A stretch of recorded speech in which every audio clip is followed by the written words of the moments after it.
Hello and welcome to my Mastodon ranking. Finally, right? Not gonna lie, I kind of held off for a couple days because I'm kind of pissed because the Mastodon store kind of fucked me on Hush and Grim, where they said they delivered it, but it's nowhere to be found. And it's been like 2 weeks, and I messaged them like, "Hey, I never got the package, even though it says delivered." And they were like, "Oops. File a claim with the post office or whatever. We can't do anything." So that kind of sucks, considering the same thing happened with Trivium, but they just gave me a full refund. So yeah, it's $26 that I don't think I'm getting back, and now I have to find this album somehow. So that's cool. But anyway, Hush and Grim's been out for like 2 weeks already. So, and Mastodon, I think they're definitely a band that I should have listened to more, because they have some really good stuff. And considering I was in that thrash phase for a while, I don't know how I missed these guys so hard. But anyway, we're going to talk about all 8 albums. I got 7 of them here because I don't got the 8th one. But anyway, let's get right into number 8.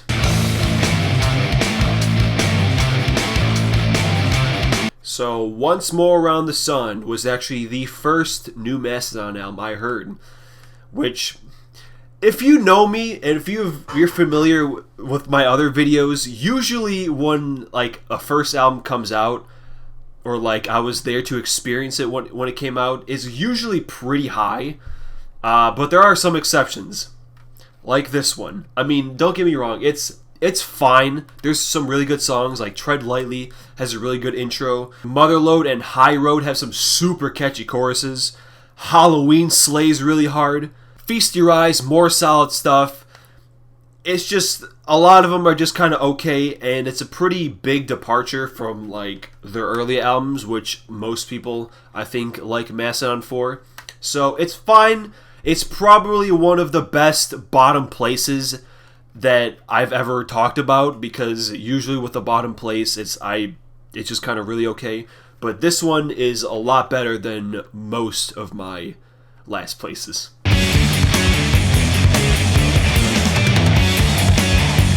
So The Hunter, once again, just like Once More, pretty different to what we're used to, especially since this followed Crack the Sky, which is kind of like, you know, when Metallica went from Justice to the Black Album. It's kind of the same thing here. But despite that, we still have some really solid songs, more solid than Once More Around the Sun, which is why this is above it. You got Creature Lives, Black Tongue, Spectre Light, Dry Bone Valley, and my personal favorite, All the Heavy Lifting. So yeah, other than that, I don't know, solid stuff.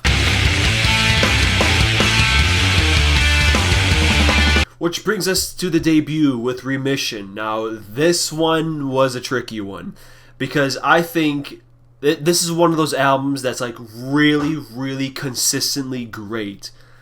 Like, there wasn't like a single song that I thought was just kind of meh. But like most of the albums that I feel this way about, just because they're all consistently good doesn't mean it's really great either. You know, you got Old Nessie with its pretty soft guitars, but like the drums are still going pretty ham. I think there's just like that whole genre of music where it's like really heavy ass music and like they're just screaming their asses off. It kind of reminds me of like the first System of a Down album, where like it's really good on its own, but like not the sound I very much go to for Mastodon.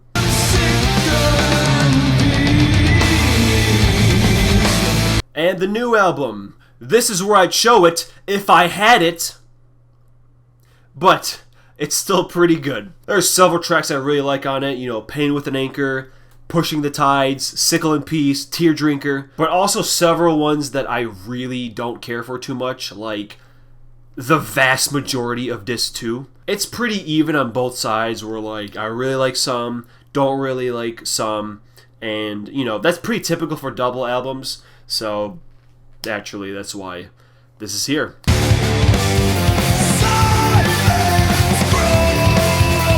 Okay, mid-list. Now we have Emperor of Sand, which I think is a really, really good album. Show Yourself, I really like. The last half of Precious Stones goes pretty ham. Steam Breather has a really good chorus.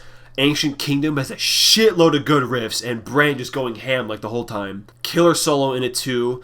The dissonant riffs in Andromeda, pretty cool. Scorpion Breath, also crazy brutal.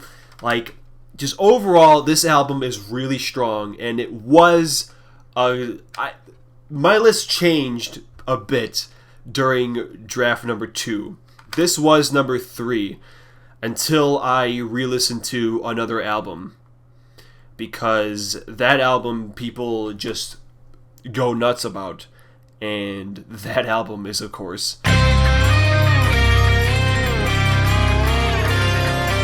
look, I'm going to tell you right now, if you're upset that Crack the Sky is at number 3 instead of 1, I'll have you know, draft number 1 had this at number 5, okay? I had this below Hush and Grim, and I was like, maybe I should re-listen to this one because people really like it, and I listened to it and I was like, yeah, it's fine. But then I listened to it a second time just to be sure, and naturally it bumped up a couple spots. Divinations, the vocals are pretty crazy. I really like the Don't Stay, Run Away in the Czar. Ghost of has a really cool intro with the guitars. It also gets really heavy. I think the album gets a lot better as it goes on. Like, Oblivion is just kind of okay. Divinations, like I said, I think the vocals were like really cool. And then Quintessence, I think, has some really cool moments too. But then, like, once you hit the Czar and like then on, it just, goddamn. Yeah, especially like the title track's really good. The Last Baron gets super pumped. Like, this could probably move up even further later on.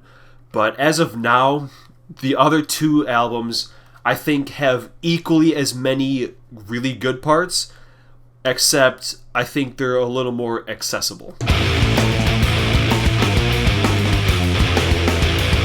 So Leviathan, you got Blood and Thunder, classic. Iron Tusk is pretty flames. Megalodon has a great middle section. Aqua Dementia, I really like the vocals in it. Hearts Alive is a really good song too. It's not the heaviest, but like it's still really solid. Like, this one I think just has as many good moments as Crack the Sky. But like, Crack the Sky I think works better as a whole experience, whereas this one I can really dig on like any of the songs individually too.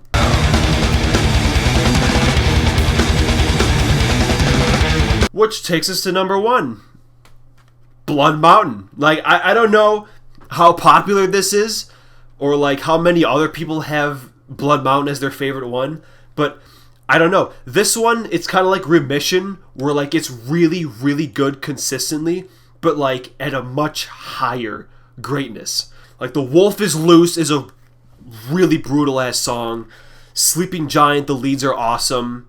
Capillary Crest, really good harmonies, really heavy riffs, and it gets really fast, which they don't do very often. Blade Catcher is really cool because, like, the leads, they almost sound like they're pig squeals, which I can't think of another song where the guitars make that kind of noise. That one also has some really good guitar harmonies. Just like, like pretty much every song is like top tier Mastodon.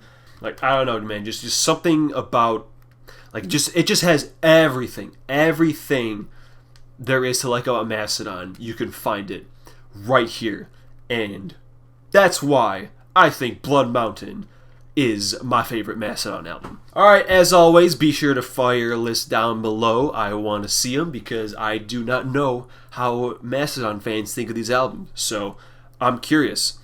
And then, as far as what's next, I don't know if you can see, there's a little signed symbol up there from someone that I just saw. There you go. Probably can't make that out, but like, we're going back to some prog, okay? I'll see you then. And speaking of prog, if you'll excuse me, I'm off to see Genesis in like 5 hours for the only time ever. So